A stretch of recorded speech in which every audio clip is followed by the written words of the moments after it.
25 ऑक्टोबरला आपला पेपर आहे आणि आता आपल्या परीक्षेला अगदी मोजकेच दिवस बाकी आहेत. या काळात पी-वाय-क्यू फक्त सोडवायचे नाही, तर पी-वाय-क्यूचं ॲनालिसिस कसं करायचं हे समजून घेणं तितकंच महत्त्वाचं आहे. उदाहरणार्थ हे तुम्हाला माझ्याकडे पेपर्स दिसत असतील.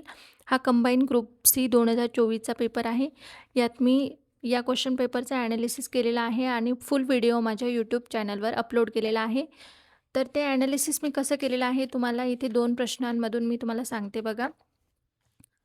हा 17 आणि 18 नंबरचा प्रश्न आहे. यांचं कसं मी डिटेलमध्ये ॲनालिसिस केलेलं आहे. आता या प्रत्येक प्रश्नात मी फक्त उत्तर सांगितलेलं नाही, तर पूर्ण डिटेलमध्ये ॲनालिसिस केलेलं आहे.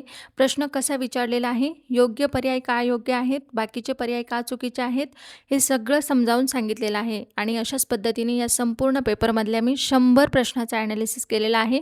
हा पूर्ण ॲनालिसिसचा व्हिडिओ जवळपास 2 तास 40 मिनिटांचा आहे. त्यामुळे हा फक्त प्रश्न सोडवण्याचा व्हिडिओ नाही, तर पी-वाय-क्यूकडे कसं पाहायचं आणि त्यातून परीक्षेसाठी काय शिकायचं यासाठीचं पूर्ण ॲनालिसिस आहे. 25 ऑक्टोबरपर्यंत माझा प्रयत्न असा असणार आहे की 2021 पासून 25 पर्यंत आयोगाने घेतलेल्या कंबाईन ग्रुप बी आणि ग्रुप सीच्या पेपरचं अशा पद्धतीने डिटेल ॲनालिसिस करून तुमच्यापर्यंत पोहोचवणं.